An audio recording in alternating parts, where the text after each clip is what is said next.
Very good, very nice, super. ಇಂದು ಇಲ್ಲಿ ಗೌತಮ ಬುದ್ಧ ಒಂದು ಮಾತನ್ನು ಹೇಳ್ತಾರೆ. ಏನಪ್ಪ ಅಂದರೆ, ಜಾತಕ ನೋಡಿ ನಿನ್ನ ಭವಿಷ್ಯವನ್ನು ನಿರ್ಧರಿಸಲು ಯಾವ ಶಕ್ತಿಯಿಂದಲೂ ಸಾಧ್ಯವಿಲ್ಲ. ಏನಂತ ಹೇಳ್ತಾನೆ? ಜಾತಕವನ್ನು ನೋಡಿ ನಿನ್ನ ಭವಿಷ್ಯ ನಿರ್ಧರಿಸಲು ಯಾವ ಶಕ್ತಿಯಿಂದಲೂ ಸಾಧ್ಯವಿಲ್ಲ ಎನ್ನುವಂತಹ ಮಾತನ್ನು ಹೇಳುವುದರ ಮೂಲಕವಾಗಿ ನೀನು ಮನಸ್ಸು ಮಾಡಿದರೆ ನಿನ್ನ ಭವಿಷ್ಯ ನೀನೇ ನಿನ್ನ ಭವಿಷ್ಯವನ್ನು ನೀನೇ ಬದಲಾಯಿಸಿಕೊಳ್ಳುವೆ ಎನ್ನುವಂತಹ ಮಾತನ್ನು ಕೂಡ ಯಾರು ಹೇಳ್ಕೊಂಡು ಬರ್ತಾರೆ? ಗೌತಮ ಬುದ್ಧ ಹೇಳ್ಕೊಂಡು ಬರ್ತಾರೆ. ಇವತ್ತು ನಾವು ಗಮನಿಸ್ಬೋದು, ನಾವು ನಮ್ಮ ಭವಿಷ್ಯವನ್ನು ಕೇಳೋದಕ್ಕೆ ಏನ್ ಮಾಡ್ತೀವಿ? ಅನೇಕ ಪಂಡಿತರ ಬಳಿಗೆ ಹೋಗ್ತೀವಿ. ಹೋಗೋದ್ರ ಮೂಲಕವಾಗಿ ನಮ್ಮ ಭವಿಷ್ಯವನ್ನು ನಾವು ಹೇಳ್ತಾ ಬರ್ತೀವಿ. ಕೇಳೋದ್ರ ಮೂಲಕವಾಗಿ ಅದನ್ನೇ ನಾವು ಜೀವನದಲ್ಲಿ ಅತಿ ಹೆಚ್ಚು ನಂಬುವುದರ ಮೂಲಕವಾಗಿ ವಾಸ್ತವ ಅಂಶವನ್ನೇ ನಾವು ಮರಿತಾ ಇರ್ತೀವಿ. ಮರೆಯುವುದರ ಮೂಲಕವಾಗಿ ನಾವು ಎಷ್ಟೇ ಬುದ್ಧಿವಂತರಾದರೂ ಕೂಡ ಆ ಒಂದು ಭವಿಷ್ಯದ ಮೇಲೆ ಅತಿಯಾದಂತಹ ನಂಬಿಕೆಯನ್ನು ಇಟ್ಕೊಂಡಿದ್ದೀವಿ. ಆದರೆ ಆ ನಂಬಿಕೆ ಏನೋ ನಮ್ಮ ಯಾವುದೇ ರೀತಿಯಾದಂತಹ ಜೀವನವನ್ನು ಬದಲಿಸುವಂತಹ ಶಕ್ತಿ ಯಾಗುವುದಿಲ್ಲ. ಹಾಗಾದ್ರೆ ನಮ್ಮನ್ನು ನಾವು ಬದಲಿಸ್ಕೋಬೇಕು, ನಮ್ಮ ಅದೃಷ್ಟವನ್ನು ನಾವು ಹುಡ್ಕೋಬೇಕು ಅನ್ನೋದಾದ್ರೆ ಏನ್ ಮಾಡ್ಬೇಕು? ನಾವು ಮನಸ್ಸನ್ನು ಮಾಡಿದ್ರೆ ನಮ್ಮ ಭವಿಷ್ಯವನ್ನು ನಾವೇ ಬರ್ಕೋಬಹುದು ಎನ್ನುವಂತಹ ಮಾತು. ಅಂದ್ರೆ ನಾವು ಮನಸ್ಸು ಮಾಡಬೇಕು, ದೃಢಚಿತ್ತವಾದಂತಹ ಒಂದು ಮನಸ್ಸನ್ನು ಮಾಡಿದ್ರೆ ಆ ಒಂದು ಮನಸ್ಸಿನ ಪ್ರಕಾರವಾಗಿ ನಮ್ಮ ಕಾರ್ಯಕಲಾಪಗಳಲ್ಲಿ, ನಮ್ಮ ಕೆಲಸ ಕಾರ್ಯಗಳಲ್ಲಿ ನಾವು ತೊಡಗಿಕೊಂಡ್ರೆ ಅದು ನಮಗೆ ಮುಂದೆ ಒಂದಿನ ಏನ್ ಮಾಡುತ್ತೆ? ಉತ್ತಮವಾದ ಫಲವನ್ನು ನೀಡುತ್ತೆ. ಆ ಫಲ ನಮ್ಮನ್ನು ಉತ್ತಮವಾದಂತಹ ವ್ಯಕ್ತಿಗಳನ್ನಾಗಿ ಬದಲಾಯಿಸುತ್ತೆ ಎನ್ನುವಂತಹ ಅಂಶವನ್ನು ಅಥವಾ ಮಾತನ್ನು ಅಥವಾ ನುಡಿಮುತ್ತನ್ನು ಯಾರು ಹೇಳ್ತಾರೆ? ಗೌತಮ ಬುದ್ಧ ಹೇಳಿಕೊಂಡು ಬಂದ ಅಂತ ಹೇಳ್ತಾರೆ. ನೋಡಿ, ಇಲ್ಲಿ ಸಹಜವಾಗಿಯೇ ನೀವೆಲ್ಲ ವಿದ್ಯಾರ್ಥಿಗಳಿದ್ದೀರಾ. ವಿದ್ಯಾರ್ಥಿಗಳಾದಂತಹ ನೀವು ಏನಪ್ಪ ಅಂದ್ರೆ ಇವತ್ತೇ ಮನಸ್ಸು ಮಾಡಿ ಏನ್ ಮಾಡ್ಬೋದು? ನಿಮ್ಮ ಭವಿಷ್ಯವನ್ನು ನೀವು ಬದಲಾಯಿಸ್ಕೋಬಹುದು. ಹೇಗೆ? ಇವಾಗ ನಿಮ್ಮ ಕೆಲಸ ಏನು? ಓದುವುದು ಅಂತ ಹೇಳಿ ನಾವು ಕರೀತೀವಿ.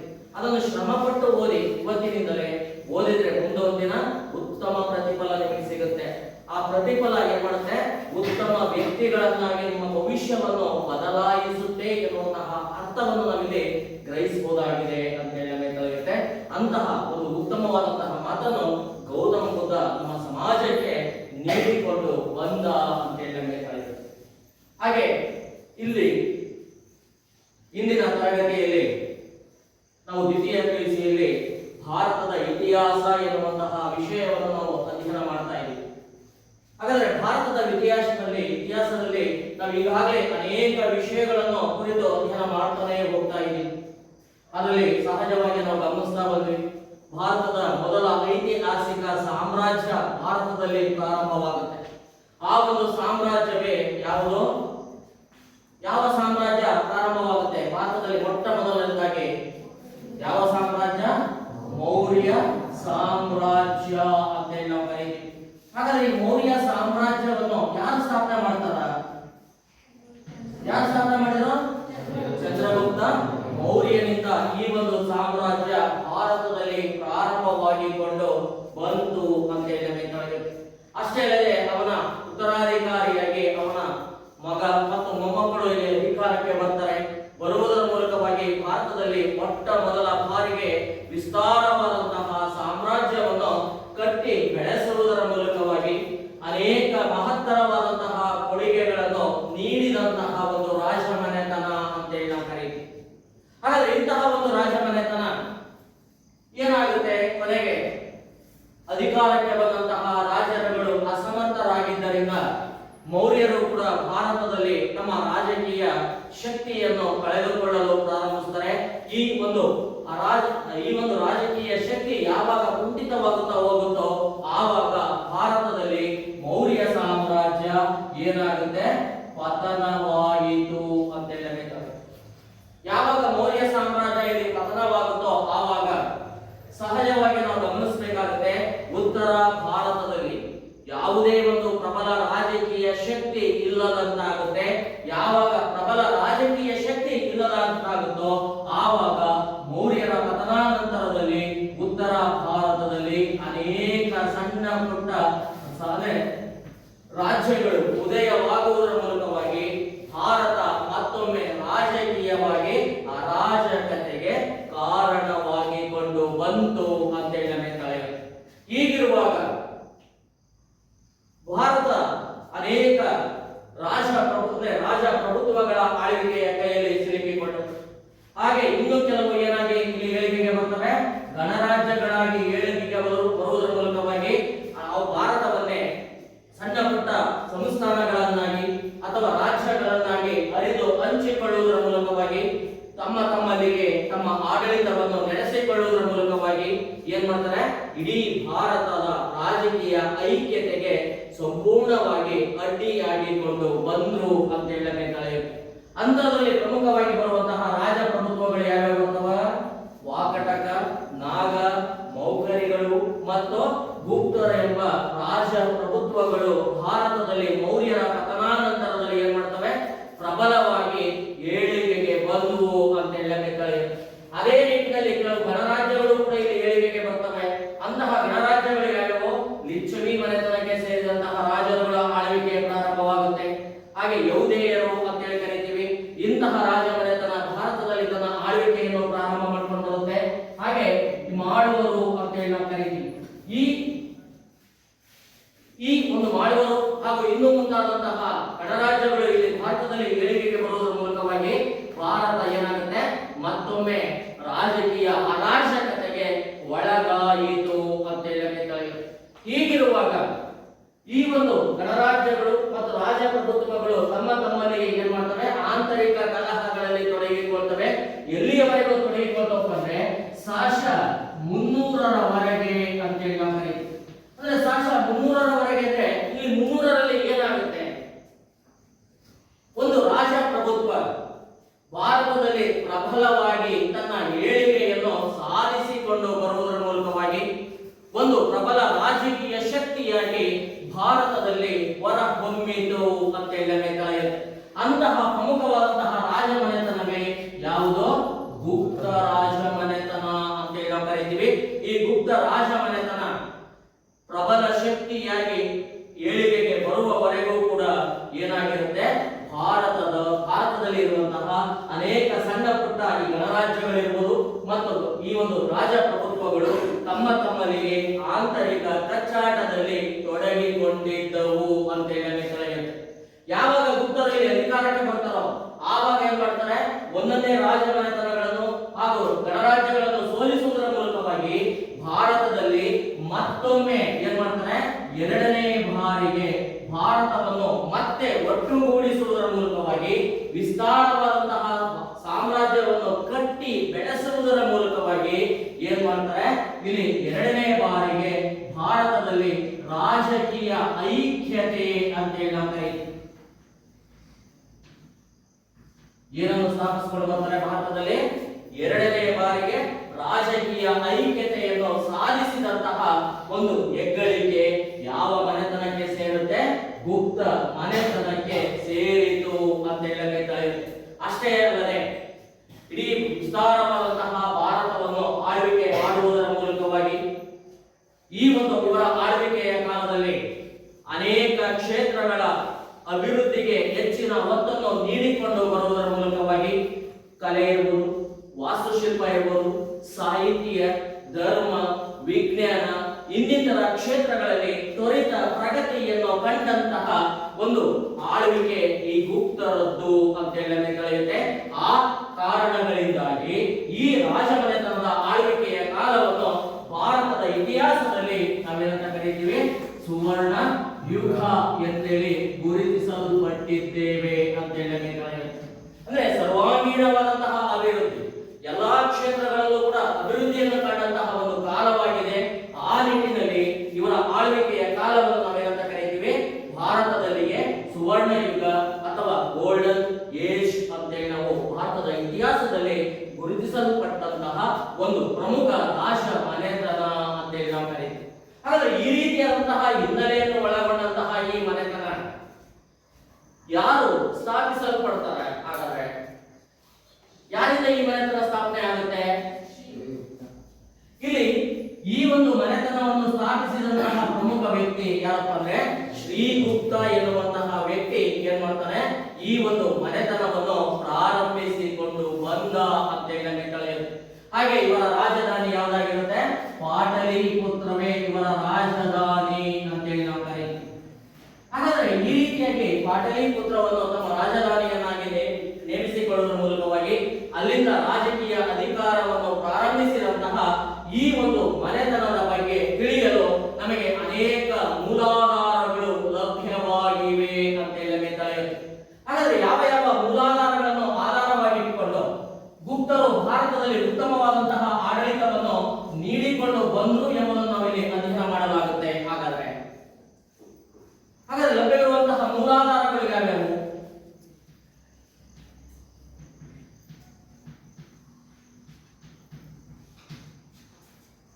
ಮೂಲಾಧಾರಗಳು ಯಾವ್ಯಾವು ಅಂದರೆ, ಯಾವ ಆಧಾರಗಳನ್ನು ಆಧಾರವಾಗಿಟ್ಟುಕೊಂಡು ಭಾರತದಲ್ಲಿ ಗುಪ್ತರು ಸಾಶ 300ರಲ್ಲಿ ಅಧಿಕಾರಕ್ಕೆ ಬರುವುದರ ಮೂಲಕವಾಗಿ ಸಾಶ 600ರವರೆಗೆ ಭಾರತವನ್ನು ಆಳ್ವಿಕೆ ಮಾಡಿಕೊಂಡು ಬರುವುದರ ಮೂಲಕವಾಗಿ ಮತ್ತೊಮ್ಮೆ ಮೌರ್ಯರ ಪತನಾನಂತರದಲ್ಲಿ 1 ಶತಮಾನದ ತರುವಾಯದಲ್ಲಿ 2ನೇ ಬಾರಿಗೆ ರಾಜಕೀಯ ಐಕ್ಯತೆಯನ್ನು ಸಾಧಿಸುವುದರ ಮೂಲಕವಾಗಿ ಭಾರತದಲ್ಲಿ ಸುವರ್ಣ ಯುಗದ ದುವಾರಿಗಳ ಆದು ಎಂಬ ಒಂದು ಅಂಶವನ್ನು ನಮಗೆ ಯಾವ ಯಾವ ಮೂಲಾಧಾರಗಳು ಇಲ್ಲಿ ತಿಳಿಸಿಕೊಂಡು ಬರ್ತವೆ. ಹಾಗಾದ್ರೆ ಅದರಲ್ಲಿ ಮುಖ್ಯವಾಗಿ ನಾವು ಗಮನಿಸಬೇಕಾಗುತ್ತೆ. ಕೆಲವೊಂದು ಅಂದ್ರೆ ಪುರಾತತ್ವ ಆಧಾರಗಳಿದಾವೆ, ಇನ್ನು ಕೆಲವು ಏನ್ ಬರ್ತವೆ, ಸಾಹಿತ್ಯಾಧಾರಗಳು ಅಂತ ನಾವು ಕರಿತೀವಿ. ಇವೆರಡೂ ಆಧಾರಗಳನ್ನು ಆಧಾರವಾಗಿಟ್ಟುಕೊಂಡು ಗುಪ್ತರ ಇತಿಹಾಸವನ್ನು ನಾವು ಅಧ್ಯಯನ ಮಾಡಲು ಸಹಕಾರಿಯಾಗಿವೆ ಅಂತ ನಾವು ಹೇಳ್ತೀವಿ. ಹಾಗಾದ್ರೆ ಅಂತರಲ್ಲಿ ಮುಖ್ಯವಾಗಿ ಬರುವಂತದ್ದು ಒಂದನೇದು ಸಮುದ್ರಗುಪ್ತ. ಈ ಸಮುದ್ರಗುಪ್ತ ತನ್ನ ಕಾಲದಲ್ಲಿ ನಿರ್ಮಾಣಗೊಂಡಂತಹ ಒಂದು ಬಹುಮುಖ್ಯವಾದಂತಹ ಶಾಸನ ನಮಗೆ ಯಾರ ಬಗ್ಗೆ ಮಾಹಿತಿಯನ್ನು ನೀಡುತ್ತೆ, ಗುಪ್ತರ ಬಗ್ಗೆ ಮಾಹಿತಿಯನ್ನು ನೀಡಿಕೊಂಡು ಬಂದಿದೆ ಅಂತ ಹೇಳಿ ಕರೆಯುತ್ತೆ. ಅದನ್ನೇ ನಾವು ಅಲಹಾಬಾದ್ ಸ್ತಂಭ ಶಾಸನ ಅಂತೇಳಿ ನಾವು, ಯಾವ ಶಾಸನ ರಚನೆ ಆಗುತ್ತೆ ಇಲ್ಲಿ, ಅಲಹಾಬಾದ್ ಸ್ತಂಭ ಶಾಸನ ಅಂತೇಳಿ ನಾವು ಕರೀತೀವಿ. ಈ ಒಂದು ಶಾಸನ ಇಲ್ಲಿ ರಚನೆಯಾಗುವುದರ ಮೂಲಕವಾಗಿ ಭಾರತದ ಸಂಪೂರ್ಣ ಅಂದ್ರೆ ಗುಪ್ತರ ಕಾಲದ ಭಾರತದ ಇತಿಹಾಸವನ್ನು ತಿಳಿಯಲು ನಮಗೆ ಅಮೂಲ್ಯ ಮಾಹಿತಿಯನ್ನು ಒದಗಿಸಿದೆ ಅಂತ ಹೇಳಿ. ಹಾಗೆ ಆದ ನಂತರದಲ್ಲಿ 2ನೇ ಆಧಾರ ಏನು ಲಭ್ಯವಾಗಿದೆ ನಮಗೆ ಅಂದ್ರೆ ಇವರ ಕಾಲದಲ್ಲಿ ಇದ್ದಂತಹ ಪ್ರಮುಖ ಕವಿಗಳು ಅಂತ ಕರಿತೀವಿ. ಅದರಲ್ಲಿ ಕಾಳಿದಾಸ ಅಂತ ಹೇಳಿ ನಾವು ಕರೀತೀವಿ. ಹಾಗಾದ್ರೆ ಕಾಳಿದಾಸ ಏನ್ ಮಾಡ್ತಾನೆ, ಅನೇಕ ನಾಟಕಗಳನ್ನು ರಚಿಸಿಕೊಂಡು ಬರ್ತಾನೆ. ಆದ್ದರಿಂದಲೇ ಇವತ್ತನ್ನು ನಾವು ಭಾರತದ ಶೇಕ್ಸ್ಪಿಯರ್ ಎಂಬ ಒಂದು ಹೆಸರಿನಿಂದಲೂ ಕೂಡ ಕರೀತೀವಿ. ಹಾಗಾಗಿ ಕಾಳಿದಾಸನ ಕೃತಿಗಳು ಅಂತ ಹೇಳ್ತೀವಿ.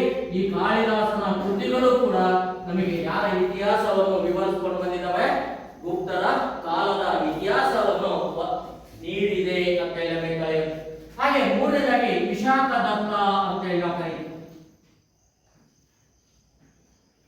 ಹಾಗಾದ್ರೆ ವಿಶಾಖದತ್ತ ಇಲ್ಲಿ ಬಹುಮುಖ್ಯವಾಗಿ ಯಾವ ಕೃತಿಗಳನ್ನು ರಚನೆ ಮಾಡ್ತಾನಪ್ಪ ಅಂದ್ರೆ, ಈಗಾಗಲೇ ಗೊತ್ತಿದೆ ವಿಶಾಖದತ್ತನ ಯಾವ ಕೃತಿ ಬರುತ್ತೆ, ಯಾವುದು ಬರುತ್ತೆ, ಮುದ್ರಾ ರಾಕ್ಷಸ ಅಂತ ಹೇಳಿ ನಾವು ಕರೀತೀವಿ. ಯಾವ ಕೃತಿಯನ್ನು ರಚನೆ ಮಾಡ್ತಾನೆ, ಮುದ್ರಾ ರಾಕ್ಷಸ ಅಂತ ಹೇಳಿ ಕರೀತೀವಿ. ಈ ಮುದ್ರಾ ರಾಕ್ಷಸ ಎನ್ನುವಂತಹ ಕೃತಿ ಇರ್ಬೋದು, ಮತ್ತು ದೇವಿಚಂದ್ರ ಗುಪ್ತಂ ಅಂತ ಹೇಳಿ ನಾವು ಕರೀತೀವಿ.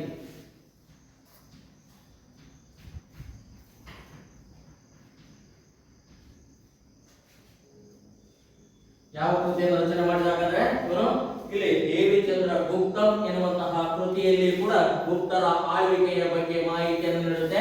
ಮತ್ತೆ ಯಾವುದ್ರ ಬಗ್ಗೆ, ಮುದ್ರಾ ರಾಕ್ಷಸ ಎನ್ನುವಂತಹ ಕೃತಿಯು ಕೂಡ ಗುಪ್ತರ ಬಗ್ಗೆ ಮಾಹಿತಿಯನ್ನು ನೀಡಿದೆ ಅಂತ ಹೇಳಿ ತಿಳಿಯುತ್ತೆ. ಹಾಗೆ ಇದರ ಜೊತೆಯಲ್ಲಿ ಇನ್ನೂ ಅನೇಕ ಮಾಹಿತಿಗಳನ್ನು ಒಳಗೊಂಡಂತಹ ನಮಗೆ ಕೃತಿಗಳು ಇಲ್ಲಿ ಲಭ್ಯವಾಗಿವೆ. ಅದರಲ್ಲಿ ರಾಜಶೇಖರ ಎನ್ನುವಂತಹ ವ್ಯಕ್ತಿ ಅಥವಾ ಸಾಹಿತಿ ರಚಿಸಲ್ಪಟ್ಟಂತಹ ಕಾವ್ಯ ಮೀಮಾಂಸಾ ಅಂತ ಹೇಳಿ ನಾವು ಕರೀತೀವಿ. ಈ ಕಾವ್ಯ ಮೀಮಾಂಸವು ಕೂಡ ಈ ಗುಪ್ತರ ಅದು ವಿಷಯವನ್ನು ಒಳಗೊಂಡು ರಚಿತವಾಗಿದೆ ಅಂತ ಹೇಳಿ ತಿಳಿಯುತ್ತೆ. ಹಾಗೆ ಚೀನಿ ಯಾತ್ರಿಕರಾಗಿ ಭಾರತಕ್ಕೆ ಆಗಮಿಸಿದಂತಹ ಪಾಯಿಯಾನ ಮತ್ತು ಇನ್ಸಿಂಗ್ ಅಂತ ಹೇಳಿ ಕರೀತೀವಿ. ಯಾರು ಬರ್ತಾರೆ ಭಾರತಕ್ಕೆ, ಇನ್ಸಿಂಗ್ ಮತ್ತು ಪಾಹಿಯಾನ ಅಂತ ಹೇಳಿ ನಾವು ಕರೀತೀವಿ. ಇವರ ಬರವಣಿಗೆಗಳು ಕೂಡ ನಮಗೆ ಏನ್ ಮಾಡ್ತವೆ, ಭಾರತದಲ್ಲಿ ಗುಪ್ತರು ಯಾವ ರೀತಿಯಾದಂತಹ ಆಡಳಿತವನ್ನು ನಡೆಸಿಕೊಂಡು ಬಂದ್ರು ಅವರ ಕಾಲದ ಬಗ್ಗೆ ಮಾಹಿತಿಯನ್ನು ಈ ಒಂದು ಇವರ ಬರವಣಿಗೆಗಳು ಕೂಡ ಒಳಗೊಂಡಿವೆ ಅಂತ ನಮಗೆ ತಿಳಿಯುತ್ತೆ. ಇದರ ಜೊತೆಗೆ ಬಹುಮುಖ್ಯವಾಗಿ ಮತ್ತೊಂದು ಶಾಸನ ನಮಗೆ ಇಲ್ಲಿ ಲಭ್ಯವಾಗಿದೆ. ಅದು ಎಲ್ಲಿ ಲಭ್ಯವಾಗಿದೆಯಪ್ಪ ಅಂದ್ರೆ ದೆಹಲಿಯ ಸಮೀಪ ಅಂತ ನಾವು ಕರಿತೀವಿ. ಆ ದೆಹಲಿಯ ಸಮೀಪ ಬರುವಂತಹ ಮೆಹ್ರೌಲಿ ಕಬ್ಬಿಣ ಸ್ತಂಭ ಶಾಸನ ಅಂತ ನಾವು ಕರಿತೀವಿ. ಯಾವುದು ನಮಗೆ ಇಲ್ಲಿ ಲಭ್ಯವಾಗಿದೆ? ದೆಹಲಿಯ ಬಳಿ ಬರುವಂತಹ ಮೆಹ್ರೌಲಿ ಎನ್ನುವಂತಹ ಸ್ಥಳದಲ್ಲಿ ಒಂದು ಕಬ್ಬಿಣದ ಶಾಸನವನ್ನು, ಸ್ತಂಭ ಶಾಸನವನ್ನು ಈ ಗುಪ್ತರ ಕಾಲದಲ್ಲಿ ನಿರ್ಮಿಸಿಕೊಂಡು ಬರಲಾಗುತ್ತೆ. ಇಂತಹ ಆಧಾರವು ಕೂಡ ನಮಗೆ ಗುಪ್ತರ ಬಗ್ಗೆ ಮಾಹಿತಿಯನ್ನು ಒದಗಿಸಿಕೊಂಡು ಬಂದಿದೆ ಅಂತ ನಮಗೆ ತಿಳಿಯುತ್ತೆ. ಹಾಗಾದ್ರೆ ಇಷ್ಟೆಲ್ಲ ಅಂಶಗಳನ್ನು ಆಧಾರವಾಗಿಟ್ಕೊಂಡು ಅಥವಾ ದಾಖಲೆ ಅಥವಾ ಸಾಕ್ಷಿ ಅಂತ ನಾವು ಕರಿತೀವಿ. ಇವುಗಳನ್ನೆಲ್ಲವನ್ನು ಆಧಾರವಾಗಿಟ್ಕೊಂಡು ನಾವು ಯಾರ ಇತಿಹಾಸವನ್ನು ಅಧ್ಯಯನ ಮಾಡ್ತಾ ಇದ್ದೀವಿ? ಭಾರತದಲ್ಲಿ ಗುಪ್ತರ ಇತಿಹಾಸವನ್ನು ನಾವು ಅಧ್ಯಯನ ಮಾಡಿಕೊಂಡು ಬಂದಿದ್ದೇವೆ ಅಂತ ನಮಗೆ ತಿಳಿಯುತ್ತೆ. ಇದಾದ ತರುವಾಯದಲ್ಲಿ ಈ ಆಧಾರಗಳನ್ನು ಆಧಾರವಾಗಿಟ್ಟುಕೊಳ್ಳುವ ಮೂಲಕವಾಗಿ ಗುಪ್ತರ ರಾಜಕೀಯ ಇತಿಹಾಸ ಅಂತ ನಾವು ಕರೀತೀವಿ. ಹಾಗಾದ್ರೆ ಗುಪ್ತರ ರಾಜಕೀಯ ಇತಿಹಾಸ ಯಾರಿಂದ ಪ್ರಾರಂಭವಾಗುತ್ತೆ?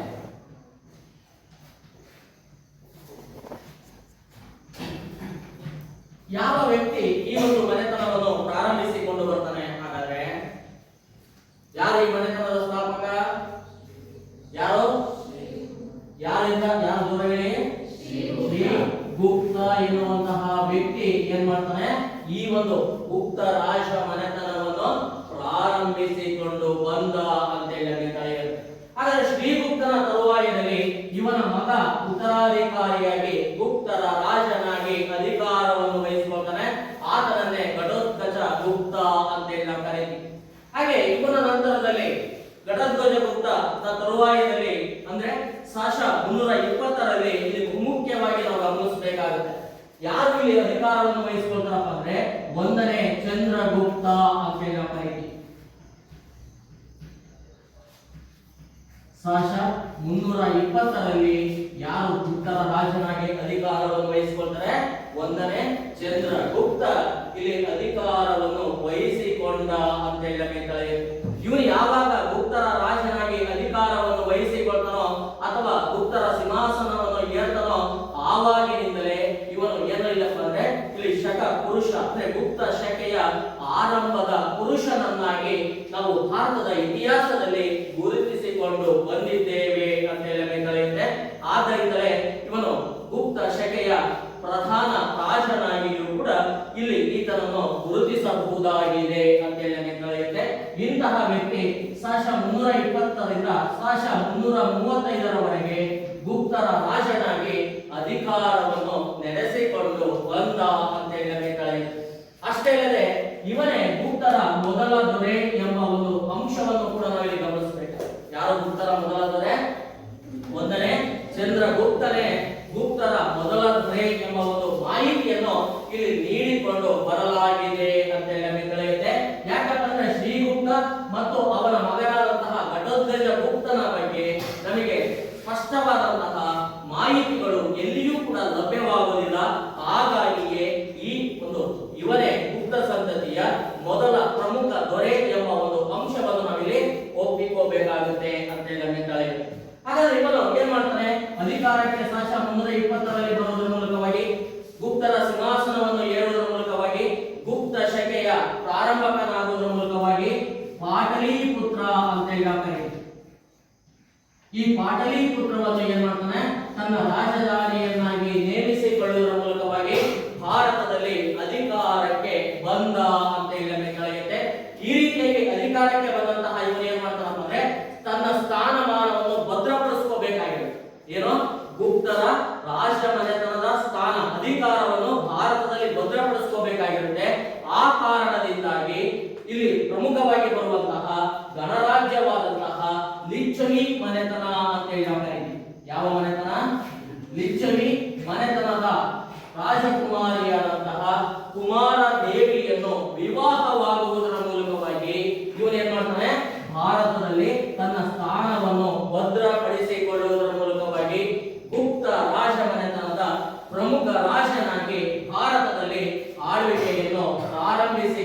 ಬಂದ ಅಂತ ಹೇಳುತ್ತೆ. ಇವನ ತರುವಾಯದಲ್ಲಿ ಇವನ ಮಗನಾಗಿ ಅಧಿಕಾರವನ್ನು ವಹಿಸಿಕೊಳ್ಳುವಂತವನೇ ಸಮುದ್ರಗುಪ್ತ ಅಂತ ಹೇಳಿ ನಾವು ಕರೀತೀವಿ. ಯಾರು ಅಂತ ಇವರ ತರುವಾಯದಲ್ಲಿ ಸಮುದ್ರಗುಪ್ತ ಭಾರತದಲ್ಲಿ ಅಧಿಕಾರವನ್ನು ವಹಿಸಿಕೊಳ್ಳುವುದರ ಮೂಲಕವಾಗಿ ಗುಪ್ತರ ಪ್ರಮುಖ ರಾಜನಾಗಿ ಪ್ರಾಮುಖ್ಯತೆಯನ್ನು ಪಡೆದುಕೊಂಡ ಅಂತ ಹೇಳಿ ಕರೆಯುತ್ತಾರೆ.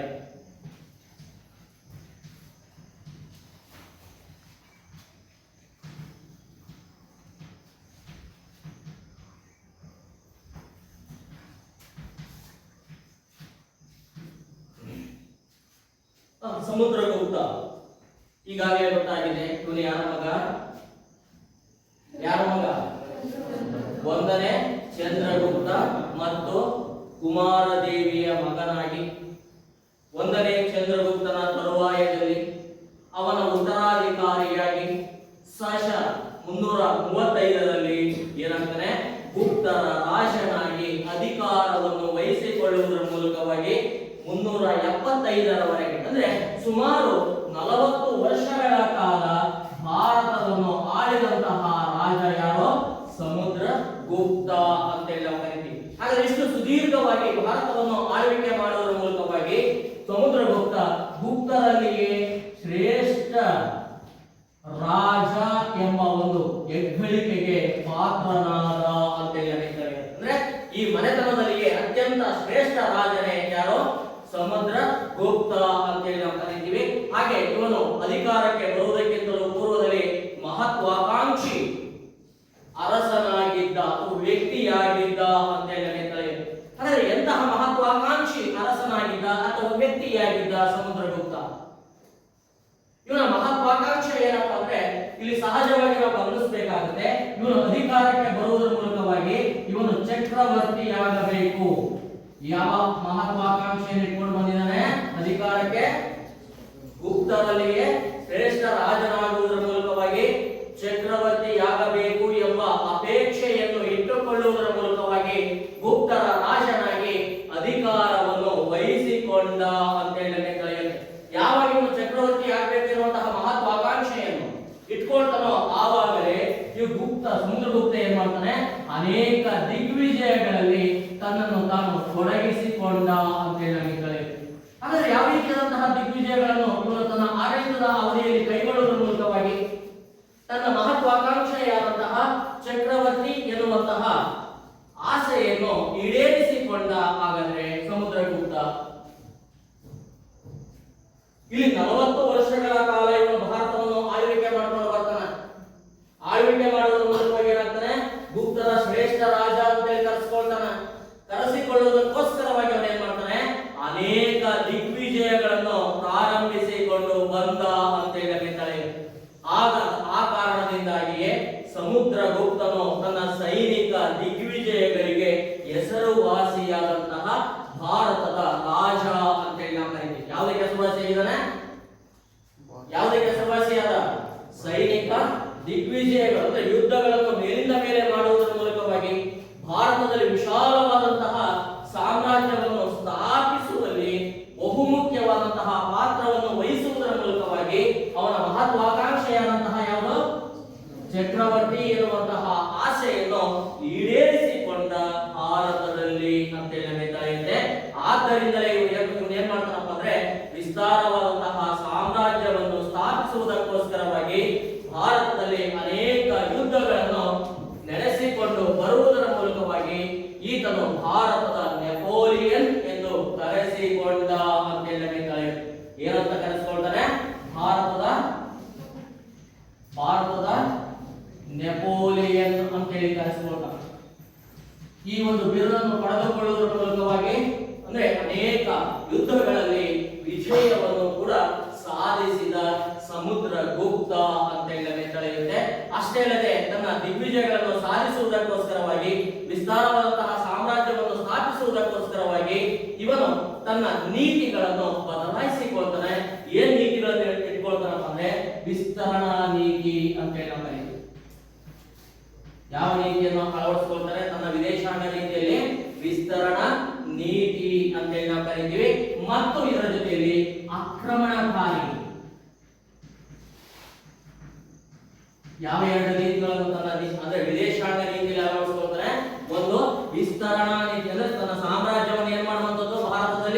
ವಿಸ್ತರಿಸಿಕೊಂಡು ಬರುವಂತದ್ದು. ಎರಡನೇದೇನು ಆಕ್ರಮಣಕಾರಿ ನೀತಿ, ಅಂದ್ರೆ ಆಕ್ರಮಣವಾಗಿ ಅಂದ್ರೆ ಹೆಚ್ಚು ತ್ವರಿತವಾಗಿ ಏನ್ ಮಾಡುವಂತದ್ದು, ಪ್ರದೇಶಗಳನ್ನು ಆಕ್ರಮಣ ಮಾಡುವುದರ ಮೂಲಕವಾಗಿ ಆ ಪ್ರದೇಶಗಳನ್ನು ತನ್ನ ಸಾಮ್ರಾಜ್ಯದಲ್ಲಿ ವಿಲೀನಗೊಳಿಸಿಕೊಳ್ಳುವಂತಹ ನೀತಿಯನ್ನು ಅವನು ಅಳವಡಿಸಿಕೊಳ್ಳುವುದರ ಮೂಲಕವಾಗಿ ಭಾರತದಲ್ಲಿ ಅನೇಕ ದಿಗ್ವಿಜಯಗಳನ್ನು ಸಾಧಿಸಿಕೊಂಡು ಬಂದ ಅಂತ ಹೇಳಬೇಕಾಗುತ್ತೆ. ಹಾಗಾಗಿ ಸಮುದ್ರಗುಪ್ತನ ಸಾಧನೆಗಳನ್ನು ನಾವು ತಿಳಿಯುವುದಕ್ಕಿಂತಲೂ ಪೂರ್ವದಲ್ಲಿ ಆ ಸಾಧನೆಗಳನ್ನು ವಿವರಿಸುವಂತಹ ಒಂದು ಶಾಸನ ನಮಗೆ ಪತ್ತೆಯಾಗಿದೆ. ಅದನ್ನೇ ಸಮುದ್ರಗುಪ್ತನ ಅಲಹಾಬಾದ್ ಸ್ತಂಭ ಶಾಸನ ಅಂತ ನಾವು ಕರೀತೀವಿ. ಯಾವ ಶಾಸನ ನಮಗೆ ಒಂದು ಸಾಧನೆಗಳನ್ನು ವಿವರಿಸುತ್ತೆ?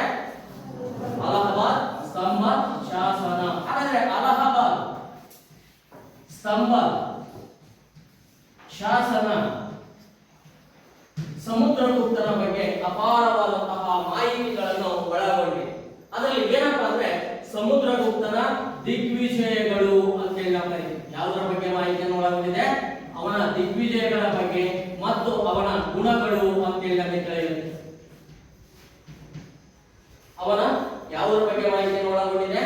ಅವನ ದಿಗ್ವಿಜಯಗಳು ಮತ್ತು ಗುಣಗಳ ಬಗ್ಗೆ ಮಾಹಿತಿಯನ್ನು ಒಳಗೊಂಡಂತಹ ಒಂದು ಅತಿ ಮುಖ್ಯವಾದಂತಹ ಶಾಸನವೇ ಯಾವುದು?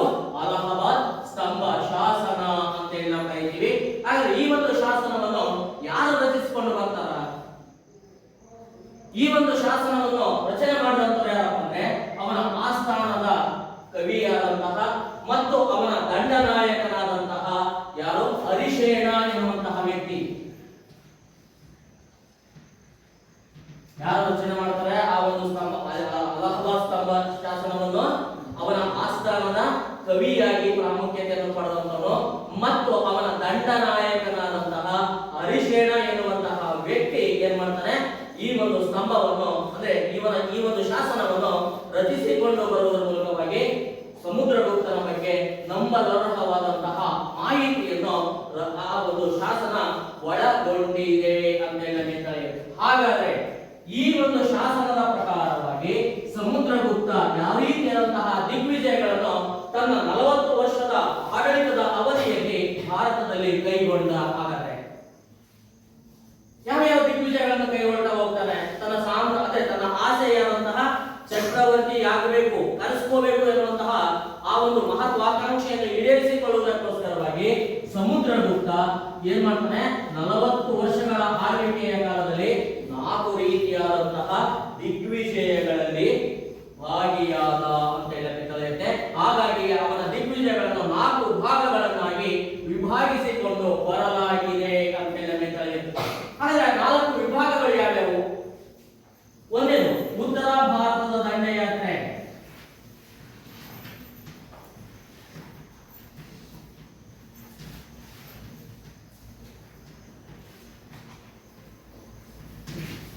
ಎರಡನೇದು ಗಡಿ ರಾಜ್ಯಗಳ ಮೇಲೆ ಆಕ್ರಮಣ.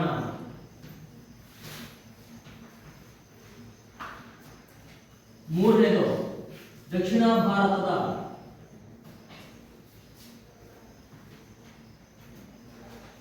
ಮೇಲೆ ದಂಡಯಾತ್ರೆ.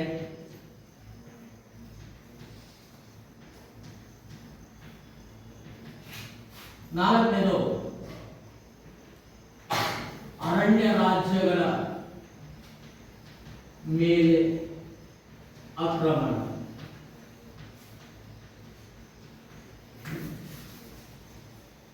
ಯಾವ್ಯಾವ ಆಕ್ರಮಣ ಮಾಡ್ತಾನೆ? ಅವನ ದಿಗ್ವಿಜಯಗಳು ಅಂದ ತಕ್ಷಣ ನಾವು ಎಷ್ಟು ರೀತಿಯಾಗಿ ವಿಭಾಗ ಮಾಡ್ಕೊಳ್ತೀವಿ? 4 ರೀತಿಯಾಗಿ ವಿಭಾಗ ಮಾಡ್ಕೊಳ್ತೀವಿ. ಅದರಲ್ಲಿ ಉತ್ತರ ಭಾರತದ ದಂಡಯಾತ್ರೆ, ಅರಣ್ಯ ರಾಜ್ಯಗಳ ಮೇಲಿಂದ ಆಕ್ರಮಣ, ದಕ್ಷಿಣ ಭಾರತದ ಮೇಲೆ ದಂಡಯಾತ್ರೆ ಮತ್ತು ಗಡಿ ರಾಜ್ಯಗಳ ಮೇಲೆ ಆಕ್ರಮಣ ಅಂತೇಳಿ ನಾವು ಕರೀತೀವಿ.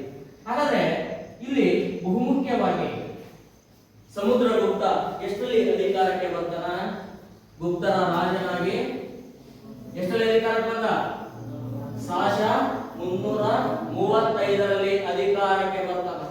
ಹಾಗಾದ್ರೆ ಇವನು ಗುಪ್ತರ ರಾಜನಾಗಿ ಅಧಿಕಾರವನ್ನು ವಹಿಸಿಕೊಂಡಂತಹ ಆರಂಭದ ವರ್ಷಗಳು ಅಂತ ಹೇಳಿ ನಾವು ಕರೀತೀವಿ. ಅಂದ್ರೆ ಪ್ರಾರಂಭದ ವರ್ಷಗಳಲ್ಲಿ ಅವನು ಯಾವ ದಿಗ್ವಿಜಯಗಳನ್ನು ಕೈಗೊಳ್ತಾನೆ? ಉತ್ತರ ಭಾರತದ ಮೇಲೆ ದಂಡಯಾತ್ರೆಯನ್ನು ಪ್ರಾರಂಭಿಸಿಕೊಂಡು ಬಂದ ಅಂತ ಹೇಳಬೇಕಾಗಿದೆ. ಹಾಗಾದ್ರೆ ಉತ್ತರ ಭಾರತದ ಯಾವ ಭೂಭಾಗದ ಮೇಲೆ ತನ್ನ ಗಮನವನ್ನು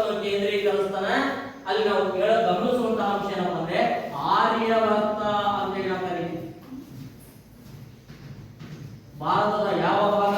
ಉತ್ತರ ಭಾರತದಲ್ಲಿ ಆರ್ಯವರ್ತ ಎಂದು ಕರೆಯಲ್ಪಡುತ್ತಿದ್ದಂತಹ ಗಂಗಾ ನದಿಯ ಬಯಲು ಅಂತ ನಾವು ಕರಿತೀವಿ. ಆ ಗಂಗಾ ನದಿಯ ಬಯಲಿನಲ್ಲಿ ಬರುವಂತಹ ಅನೇಕ ಪ್ರದೇಶಗಳು ಅಥವಾ ಪ್ರಾಂತ್ಯಗಳು ಅಂತ ಕರಿತೀವಿ. ಆ ಪ್ರಾಂತ್ಯಗಳನ್ನು ವಿಜಯಿಸುವುದರಲ್ಲಿ ತನ್ನ ಅಧಿಕಾರದ ಮೊದಲ ವರ್ಷವನ್ನು ಸಮುದ್ರಗುಪ್ತ ಬಳಸಿಕೊಂಡ ಅಂತ ಹೇಳಿ. ಹಾಗಾದ್ರೆ ಈ ಒಂದು ಸಮಯದಲ್ಲಿ ಅಂದ್ರೆ ಉತ್ತರ ಭಾರತದಲ್ಲಿ ಬರುವಂತಹ ಆರ್ಯವರ್ತದಲ್ಲಿ ಆರ್ಯವರ್ತ ಅಂದ್ರೆ ಗಂಗಾ ನದಿಯ ಬಯಲಿನಲ್ಲಿ ಬರುವಂತಹ ಪ್ರಾಂತ್ಯಗಳನ್ನು ವಿಜಯಿಸುವುದಕ್ಕೋಸ್ಕರವಾಗಿ ತನ್ನ ಅಧಿಕಾರದ ಮೊದಲ ವರ್ಷವನ್ನು ಬಳಸಿಕೊಂಡ ಎನ್ನುವಂತಹ ಅಂಶ ನಮಗೆ ಇಲ್ಲಿ ಲಭ್ಯವಾಗುವುದರ ಮೂಲಕವಾಗಿ ಅದನ್ನು ವಿಶೇಷವಾಗಿ ನಾವು ಗಮನಿಸಬೇಕಾಗುತ್ತೆ. ಅರಿಶೇನ ರಚಿಸಲ್ಪಟ್ಟಂತಹ ಯಾವ ಶಾಸನ? ಅಲಹಾಬಾದ್ ಸ್ತಂಭ ಶಾಸನದ ಪ್ರಕಾರವಾಗಿ ನಾವು ಗಮನಿಸೋದಾದ್ರೆ ಉತ್ತರ ಭಾರತದ ದಂಡಯಾತ್ರೆಯ ಸಮಯದಲ್ಲಿ ಯಾವ ಯಾವ ರಾಜರುಗಳನ್ನು ಸೋಲಿಸ್ತಾನೆ? ಹಾಗಾದ್ರೆ ಸಮುದ್ರಗುಪ್ತ. ಯಾವ್ಯಾವ ರಾಜರನ್ನು ಸೋಲಿಸ್ತಾನ? ಇಲ್ಲಿ ನಾವು ಗಮನಿಸಬೇಕಾಗುತ್ತೆ. ಈ ಒಂದು ಶಾಸನದ ಆಧಾರವಾಗಿ ಗಂಗಾ ಬಯಲಿನಲ್ಲಿ ಬರುವಂತಹ 9 ರಾಜರುಗಳು ಅಂತ ಹೇಳಿ ಎಷ್ಟು ರಾಜರುಗಳನ್ನು ಸೋಲಿಸ್ತಾನೆ? ಇಲ್ಲಿ ಎಷ್ಟು ಜನ ರಾಜರುಗಳನ್ನು ಪರಾಭವಗೊಳಿಸಿದಾಗಂದ್ರೆ 9 ಜನ ರಾಜರುಗಳನ್ನು ಪರಾಭವಗೊಳಿಸುವುದರ ಮೂಲಕವಾಗಿ ಆ 9 ಜನ ರಾಜರು ಯಾವಾಗ ಪರಾಭವಗೊಳ್ತಾರೋ ಅವರ ಒಂದು ಪ್ರಾಂತ್ಯಗಳನ್ನು ಏನ್ ಮಾಡ್ತಾನೆ? ನೇರವಾಗಿ ತನ್ನ ಸಾಮ್ರಾಜ್ಯದಲ್ಲಿ ವಿಲೀನಗೊಳಿಸಿಕೊಂಡ ಯಾರು? ಸಮುದ್ರಗುಪ್ತ ಅಂತ ಹೇಳುತ್ತೆ. ಅಷ್ಟೇ ಅಲ್ಲದೆ ಈ ಒಂದು ಆಕ್ರಮಣವನ್ನು ಅವನು ಏನಂತ ಕರೀತಾನಪ್ಪ ಅಂದ್ರೆ ದಿಗ್ವಿಜಯ ಅಂತೇಳಿ ಕರೆದುಕೊಂಡು ಬಂದ ಅಂತ ಹೇಳುತ್ತೆ. ಹಾಗಾಗಿ ಅಲಹಾಬಾದ್ ಸ್ತಂಭ ಶಾಸನದ ಪ್ರಕಾರವಾಗಿ ಆ ಒಂದು ಗಂಗಾ ಬಯಲಿನಲ್ಲಿ ಸಮುದ್ರಗುಪ್ತ ಸೋಲಿಸಿದಂತಹ ಆ 9 ಜನ ರಾಜರುಗಳು ಯಾರಪ್ಪ ಅಂದ್ರೆ ಮೊದಲನೇದಾಗಿ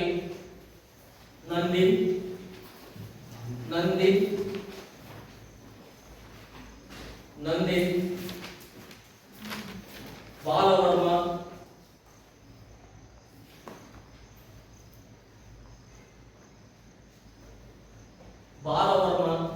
ಆಯ್ತಾ, ಚಂದ್ರವರ್ಮ ಅಂತ ಮಾಡ್ಕೊಳ್ಳಿ. ಚಂದ್ರವರ್ಮ, ನಾಗದತ್ತಿ,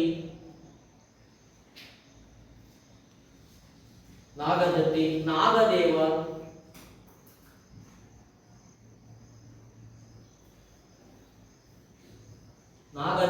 ಗಣಪತಿ ನಾಗ,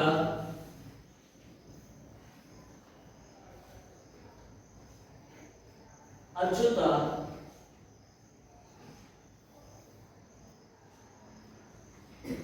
ಮಾತೀಲ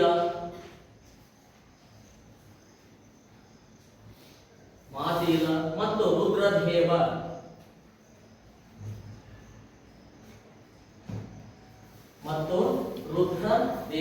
ಅಂತ ಕರಿತೀವಿ. ಈ 9 ಜನ ರಾಜರನ್ನು ಏನ್ ಮಾಡ್ತಾನೆ? ಈ ಉತ್ತರ ಭಾರತದ ದಂಡಯಾತ್ರೆಯ ಸಮಯದಲ್ಲಿ ಪರಾಭವಗೊಳಿಸುವುದರ ಮೂಲಕವಾಗಿ ಅದನ್ನು ತನ್ನ ಸಾಮ್ರಾಜ್ಯದಲ್ಲಿ ವಿಲೀನಗೊಳಿಸಿಕೊಳ್ಳುವುದರ ಮೂಲಕವಾಗಿ ಏನ್ ಮಾಡ್ತಾನೆ?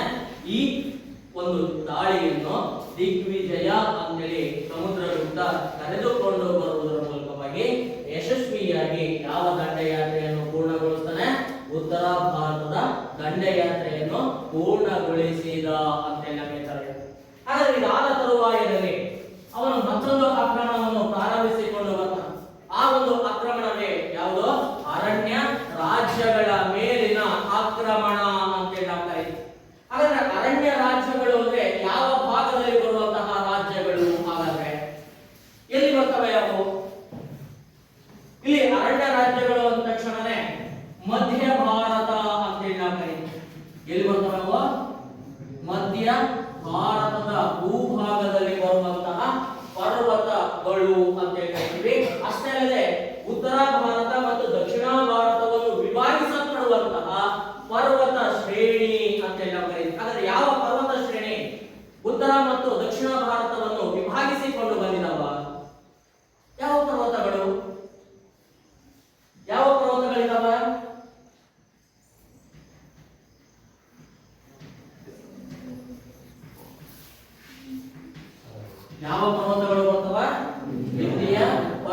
ಇವೇನ್ ಮಾಡ್ತಾವ? ಉತ್ತರ ಭಾರತ ಮತ್ತು ದಕ್ಷಿಣ ಭಾರತವನ್ನು ಏನ್ ಮಾಡಿದವೆ? ಪ್ರತ್ಯೇಕಿಸಿಕೊಂಡು ಬರುವುದರ ಮೂಲಕವಾಗಿ ಮಧ್ಯ ಭಾರತದಲ್ಲಿ ಹಬ್ಬಿರುವಂತಹ ಪರ್ವತಗಳ ಶ್ರೇಣಿ ಅಂತ ಹೇಳಿ ನಾವು ಕರೀತೀವಿ. ಹಾಗಾದ್ರೆ ಮಧ್ಯ ಭಾರತದಲ್ಲಿ ಬರುವಂತಹ ಈ ಪರ್ವತ, ವಿಂಧ್ಯ ಪರ್ವತಗಳ ಕಪ್ಪಲಿನಲ್ಲಿ ಬರುವಂತಹ ಎಂತಹ ರಾಜ್ಯಗಳು? ಅರಣ್ಯ ರಾಜ್ಯಗಳ ಮೇಲೆ ಸಮುದ್ರಗುಪ್ತ ತನ್ನ ದಾಳಿಗಳನ್ನು ಮಾಡುವುದರ ಮೂಲಕವಾಗಿ ಆ ಪ್ರದೇಶಗಳನ್ನು ಕೂಡ ಏನ್ ಮಾಡ್ತಾನೆ? ವಶಪಡಿಸಿಕೊಂಡ ಎನ್ನುವಂತಹ ಮಾಹಿತಿಯನ್ನು ನಮಗೆ ಅಲಹಾಬಾದ್ ಸ್ತಂಭ ಶಾಸನ ವಿವರಿಸಿಕೊಂಡು ಬಂತು ಅಂತೇಳಿ ನಮಗೆ ತಿಳಿಯಿತು. ಹಾಗಾದ್ರೆ ವಿಂಧ್ಯ ಪರ್ವತಗಳ ಕಪ್ಪಲಿನಲ್ಲಿ ಬರುವಂತಹ ಅರಣ್ಯ ರಾಜ್ಯಗಳು ಯಾವ್ಯಾವು? ಅದರಲ್ಲಿ ಮೊದಲನೇದಾಗಿ ಜಬ್ಬಲ್ಪುರ ಅಂತ ಹೇಳ್ತಾರೆ. ಯಾವುದು ಬರುತ್ತಲ್ಲಿ? ಜಬ್ಬಲ್ಪುರ ಎನ್ನುವಂತಹ ಪ್ರಾಂತ್ಯ ಬರುತ್ತೆ. ಆ ಪ್ರಾಂತ್ಯವನ್ನು ಆಕ್ರಮಿಸಿಕೊಂಡು ಬರುತ್ತೆ. ಇನ್ನು ಎರಡನೇದು ರೇವಾ ಅಂತ ಹೇಳಿ ನಾವು ಕರೀತೀವಿ. ಎರಡನೇ ಪ್ರಾಂತ್ಯ ಯಾವುದು? ರೇವಾ ಎನ್ನುವಂತಹ ಪ್ರಾಂತ್ಯ ಬರುತ್ತೆ. ಮೂರನೇದು ನಾಗಪುರ ಅಂತ ಹೇಳಿ ಕರೀತೀವಿ. ನಾಗಪುರ ಇರುವುದು ಮತ್ತು ಭಾಗೇಲ್ಖಂಡ ಅಂತ ಹೇಳಿ ನಾವು ಕರೀತೀವಿ. ಯಾವುದು ಬರುತ್ತೆ? ಭಾಗೇಲ್ಖಂಡ ಎನ್ನುವಂತಹ ಪ್ರದೇಶ ಅಥವಾ ಪ್ರಾಂತ್ಯ ಈ ವಿಂಧ್ಯ ಪರ್ವತಗಳ ತಪ್ಪಲಿನಲ್ಲಿ ಬರುವಂತಹ 4 ಪ್ರಮುಖವಾದಂತಹ ಅರಣ್ಯ ರಾಜ್ಯಗಳಾಗಿದ್ದಾವ. ಈ 4 ಅರಣ್ಯ ರಾಜ್ಯಗಳನ್ನು ಏನ್ ಮಾಡ್ತಾನೆ? ಆಕ್ರಮಿಸುವುದರ ಮೂಲಕವಾಗಿ ಅವುಗಳನ್ನು ಕೂಡ ಪರಾಭವಗೊಳಿಸಿದ ಎನ್ನುವಂತಹ ಮಾಹಿತಿಯನ್ನು ನಮಗೆ ಯಾವ ಶಾಸನ ವಿವರಿಸಿಕೊಂಡು ಬರುತ್ತೆ? ಅಲಹಾಬಾದ್ ಸ್ತಂಭ ಶಾಸನ ವಿವರಿಸಿದೆ ಅಂತೇಳಿ ನಮಗೆ ತಿಳಿಯುತ್ತೆ. ಹಾಗೆ ಮಧ್ಯ ಭಾರತದಲ್ಲಿ ಬರುವಂತಹ ಈ ಅರಣ್ಯ ರಾಜ್ಯಗಳನ್ನು ಗೆದ್ದ ನಂತರದಲ್ಲಿ ಸಮುದ್ರಗುಪ್ತ ಯಾವ ದಂಡಯಾತ್ರೆಯನ್ನು ಪ್ರಾರಂಭಿಸಿಕೊಂಡು ಬರ್ತಾನೆ? ಯಾವ ದಂಡಯಾತ್ರೆ? ದಕ್ಷಿಣ ಭಾರತದ ಮೇಲೆ ತನ್ನ ದಂಡಯಾತ್ರೆಯನ್ನು ಪ್ರಾರಂಭಿಸಿಕೊಂಡು ಬಂದ ಅಂತ ಹೇಳಿ. ಅಂದ್ರೆ ಈ ಸಮಯಕ್ಕಾಗಲೇ ಸಮುದ್ರಗುಪ್ತ ಉತ್ತರ ಭಾರತದಲ್ಲಿ ಬರುವಂತಹ ಎಲ್ಲಾ ರಾಜ್ಯಗಳನ್ನು ಏನ್ ಮಾಡ್ತಾನೆ? ಸೋಲಿಸುವುದರ ಮೂಲಕವಾಗಿ ಅಥವಾ ಗೆಲ್ಲುವುದರ ಮೂಲಕವಾಗಿ ಅಲ್ಲಿ ತನ್ನ ಪ್ರಭುತ್ವವನ್ನು ಸ್ಥಾಪಿಸಿದ ತರುವಾಯದಲ್ಲಿ ಏನ್ ಮಾಡ್ತಾನೆ? ದಕ್ಷಿಣ ಭಾರತದ ಕಡೆಗೆ ತನ್ನ ಗಮನವನ್ನು ಕೇಂದ್ರೀಕರಿಸಿಕೊಂಡು ಬಂದ ಅಂತ ಹೇಳಿ. ಬರುವುದರ ಮೂಲಕವಾಗಿ ಏನ್ ಮಾಡ್ತಾನೆ? ಇಲ್ಲಿ ದಂಡಯಾತ್ರೆಗಳನ್ನು ದಕ್ಷಿಣ ಭಾರತದ ಮೇಲೆ ಪ್ರಾರಂಭಿಸುವುದರ ಮೂಲಕವಾಗಿ ತನ್ನ ಸೈನ್ಯವನ್ನು ದಕ್ಷಿಣ ಭಾರತದ ಮೇಲೆ ಕಳಿಸುವುದರ ಮೂಲಕವಾಗಿ ಸುಮಾರು 3000 ಮೈಲಿ ಅಂತ ಹೇಳಿ. ಎಷ್ಟು ಮೈಲಿ ದೂರವನ್ನು ಇವನ ಸೈನ್ಯ ದಕ್ಷಿಣ ಭಾರತದ ಮೇಲೆ ದಾಳಿಯನ್ನು ಮಾಡುತ್ತೆ? ಸುಮಾರು 3000 ಮೈಲಿಗಳಷ್ಟು ಇವನ ಸೈನ್ಯ ದಕ್ಷಿಣ ಭಾರತದ ಮೇಲೆ ಯುದ್ಧವನ್ನು ಅಥವಾ ದಂಡಯಾತ್ರೆಯನ್ನು ಮಾಡುವುದರ ಮೂಲಕವಾಗಿ ದಕ್ಷಿಣ ಭಾರತದಲ್ಲಿ ಬರುವಂತಹ 12 ರಾಜರುಗಳನ್ನು ಪರಾಭವಗೊಳಿಸುತ್ತೆ. ಎಷ್ಟು ರಾಜರನ್ನು ಪರಾಭವಗೊಳಿಸುತ್ತೆ? ಸುಮಾರು 12 ರಾಜ ಮನೆತನಗಳನ್ನು ಪರಾಭವಗೊಳಿಸುವುದರ ಮೂಲಕವಾಗಿ ಏನ್ ಮಾಡ್ತಾನೆ? ಅಲ್ಲಿಯೂ ಕೂಡ ಯಶಸ್ವಿ ದಂಡಯಾತ್ರೆಯನ್ನು ಪೂರೈಸಿದ ಸಮುದ್ರಗುಪ್ತ ಅಂತ ಹೇಳಿ. ಅಷ್ಟೇ ಅಲ್ಲದೆ ಯಾವಾಗ ವಿಜಯವನ್ನು ಪಡೆದನೋ ಆ ವಿಜಯದ ತರುವಾಯದಲ್ಲಿ ಏನ್ ಮಾಡ್ತಾನಪ್ಪ ಅಂದ್ರೆ ಆ ಗೆದ್ದೋದಂತಹ ರಾಜರುಗಳನ್ನೇ ಪುನಃ ಆಯಾ ಸಿಂಹಾಸನವನ್ನು ಅವರಿಗೆ ಬಿಟ್ಟುಕೊಡುವುದರ ಮೂಲಕವಾಗಿ ಅವರನ್ನೇ ಅಲ್ಲಿನ ಪುನಃ ರಾಜರನ್ನಾಗಿ ನೇಮಿಸಿಕೊಂಡು ಬರುವುದರ ಮೂಲಕವಾಗಿ ಆ 12 ರಾಜರನ್ನು ಏನ್ ಮಾಡ್ತಾನೆ? ತನ್ನ ಸಾಮಂತರನ್ನಾಗಿ ಯಾರನ್ನಾಗಿ ನೇಮಿಸಿಕೊಳ್ತಾನೆ? ತನ್ನ ಸಾಮಂತರನ್ನಾಗಿ ನೇಮಿಸಿಕೊಳ್ಳುವುದರ ಮೂಲಕವಾಗಿ ಮತ್ತು ಅವರಿಂದ ಪ್ರತಿ ವರ್ಷ ಕಪ್ಪ ಕಾಣಿಕೆಯನ್ನು ವಸೂಲಿ ಮಾಡಿಕೊಂಡು ಬರುವುದರ ಮೂಲಕವಾಗಿ ಈ ಒಂದು ದಕ್ಷಿಣ ಭಾರತದ ದಿಗ್ವಿಜಯವನ್ನು ಸಮುದ್ರಗುಪ್ತ ಏನಂತ ಕರೀತಾರಪ್ಪ ಅಂದ್ರೆ ಧರ್ಮ ವಿಜಯ ಅಂತ ಕರೆದರು. ಏನಂತ ಕರೆದ? ಹಾಗಾದ್ರೆ ಧರ್ಮ ವಿಜಯ ಅಂತೇಳಿ ಕರೆಯುವುದರ ಮೂಲಕವಾಗಿ ಸುಮಾರು 3000 ಮೈಲಿಗಳಷ್ಟು ಯಶಸ್ವಿ ದಂಡಯಾತ್ರೆಯನ್ನು ದಕ್ಷಿಣ ಭಾರತದಲ್ಲಿ ಪೂರ್ಣಗೊಳಿಸಿದ ಅಂತೇಳಿ ನಮಗೆ ಕರೆಯುತ್ತೆ. ಹಾಗೆ ಇವನು ಏನ್ ಮಾಡ್ತಾನಪ್ಪ ಅಂದ್ರೆ ಯಾಕೆ ಈ ಸಾಮ್ರಾಜ್ಯ ಈ ಪ್ರದೇಶಗಳನ್ನು ಆಯಾ ರಾಜರುಗಳಿಗೆ ಮತ್ತೆ ಬಿಟ್ಕೊಡ್ತಾನಪ್ಪ ಅಂದ್ರೆ ಅವನ ಆಡಳಿತ ಕೇಂದ್ರ ಯಾವ್ದಾಗಿರುತ್ತೆ? ಪಾಟಲಿಪುತ್ರ ಆಗಿರುತ್ತೆ. ಪಾಟಲಿಪುತ್ರದಿಂದ ದಕ್ಷಿಣ ಭಾರತದ ಮೇಲೆ ನಿಯಂತ್ರಣವನ್ನು ಸಾಧಿಸುವುದು ಕಷ್ಟವಾಗುತ್ತೆ. ಅಂದ್ರೆ ಉತ್ತಮವಾದಂತಹ ಆಡಳಿತವನ್ನು ಆ ಪ್ರದೇಶಗಳಿಗೆ ನೀಡುವುದು ಕಷ್ಟಕರವಾಗುತ್ತೆ. ಆ ಒಂದು ದೃಷ್ಟಿಯನ್ನು ಮನಗಂಡಂತಹ ಸಮುದ್ರಗುಪ್ತ ಗೆದ್ದಂತಹ ಪ್ರದೇಶಗಳನ್ನು ಆಯಾ ರಾಜರುಗಳಿಗೆ ನೀಡುವುದರ ಮೂಲಕವಾಗಿ ಆ ರಾಜರುಗಳನ್ನು ತನ್ನ ಸಾಮಂತರನ್ನಾಗಿಸಿಕೊಳ್ಳುವುದರ ಮೂಲಕವಾಗಿ ಏನ್ ಮಾಡ್ತಾನೆ? ಅವರ ಮೇಲೆ ತನ್ನ ಪ್ರಭುತ್ವವನ್ನು ಸಾಧಿಸಿಕೊಂಡು ಬಂದ ಅಂತೇಳಿ ನಮಗೆ ತಿಳಿಯುತ್ತೆ. ಹಾಗಾದ್ರೆ ಅಲಹಾಬಾದ್ ಸ್ತಂಭ ಶಾಸನದ ಪ್ರಕಾರವಾಗಿ ದಕ್ಷಿಣ ಭಾರತದಲ್ಲಿ ಸೋಲಿಸಲ್ಪಟ್ಟ 12 ರಾಜರುಗಳು ಯಾರ್ಯಾರಪ್ಪ ಅಂದ್ರೆ ಮೊದಲನೇದಾಗಿ ಕೋಸಲದ ಮಹೇಂದ್ರ, ಕೋಸಲದ ಮಹೇಂದ್ರ,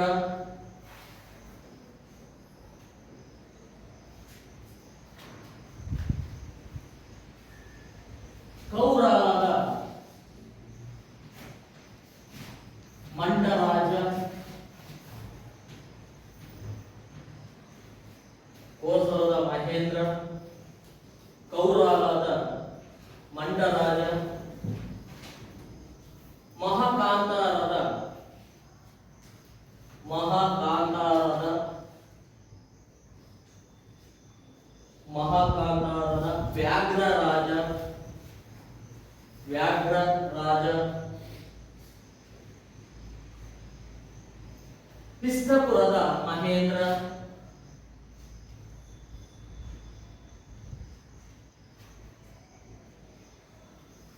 ಕೊಟ್ಟೂರದ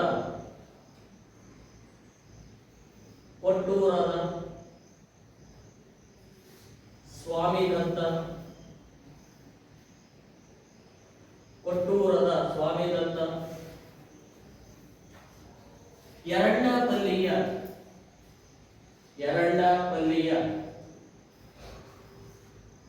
ಎರಡನಪಲ್ಲಿಯ ದಮನ, ಎರಡನಪಲ್ಲಿಯ ದಮನ, ಕಂಚಿಯ ವಿಷ್ಣುಗೋಪ, ಕಂಚಿಯ ವಿಷ್ಣುಗೋಪ,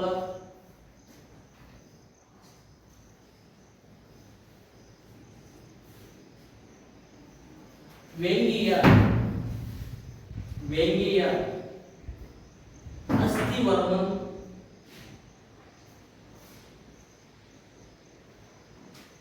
ಅಸ್ಥಿವರ್ಮನ್, ಅವಮುಕ್ತಾದ ಅವಮುಕ್ತಾದ,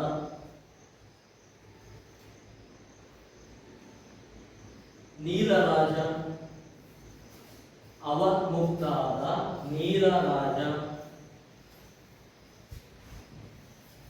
ಫಲಕ್ಕಾಡಾದ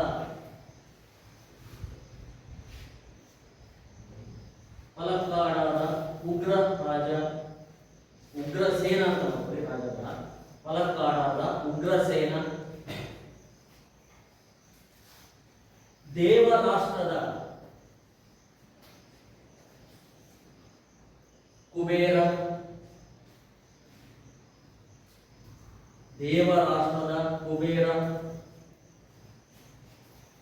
ಕೊನೆಯದಾಗಿ ಕುಸ್ತಲಾಪುರದ ಕುಸ್ತಲಾಪುರದ ಧನಂಜಯ, ಕುಸ್ತಲಾಪುರದ ಧನಂಜಯ. ಎಷ್ಟು ಜನ ಆದ್ರು? 12 ಜನ ರಾಜರುಗಳಲ್ಲಿ ಪರಾಭವಗೊಳಿಸಿ ಅವರ ಮೇಲೆ ತನ್ನ ಸಾರ್ವಭೌಮತ್ವವನ್ನು ಯಾರು ಸ್ಥಾಪನೆ ಮಾಡ್ತಾರೆ? ಸಮುದ್ರಗುಪ್ತ ಸ್ಥಾಪಿಸಿಕೊಂಡು ಬಂದ ಭಾರತದಲ್ಲಿ. ಅಂದ್ರೆ ಈ ರೀತಿಯಾಗಿ ಏನ್ ಮಾಡ್ತಾನೆ? ಯಶಸ್ವಿಯಾದಂತಹ ದಕ್ಷಿಣ ಭಾರತದ ಮೇಲೆ ದಂಡಯಾತ್ರೆಯನ್ನು ಪೂರ್ಣಗೊಳಿಸಿದ ಅಂತ ಹೇಳಬೇಕಾಗಿದೆ. ಇದಾದ ತರುವಾಯದಲ್ಲಿ ಅವನ ಗಮನ ಯಾವ ಪ್ರಾಂತ್ಯಗಳ ಮೇಲೆ ಬೀಳುತ್ತೆ? ಗಡಿ ಭಾಗ ಅಂತ ಹೇಳಿ ಕರೀತೀವಿ. ಅಂದ್ರೆ ಭಾರತದ ಗಡಿ ಅಂಚಿನಲ್ಲಿ ಬರುವಂತಹ ಪ್ರಾಂತ್ಯಗಳು ಅಂತ ಹೇಳಿ ಕರೀತೀವಿ. ಆ ಗಡಿ ಭಾಗದಲ್ಲಿ ಬರುವಂತಹ ಪ್ರಮುಖ ಪ್ರಾಂತ್ಯಗಳ ಮೇಲೆ ಸಮುದ್ರಗುಪ್ತ ಆಕ್ರಮಣವನ್ನು ಮಾಡುವುದರ ಮೂಲಕವಾಗಿ ಅವುಗಳನ್ನು ಕೂಡ ವಿಜಯಿಸಿದ ಅಂತ ಹೇಳಿ ಕರೆಯುತ್ತೆ.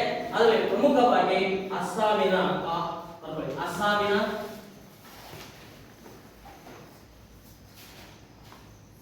ಕಾಮರೂಪ, ಅಸ್ಸಾಮಿನ ಕಾಮರೂಪ, ಬಂಗಾಳದ ಸಮತಟ, ಬಂಗಾಳದ ಸಮತಟ, ಪಂಜಾಬಿನ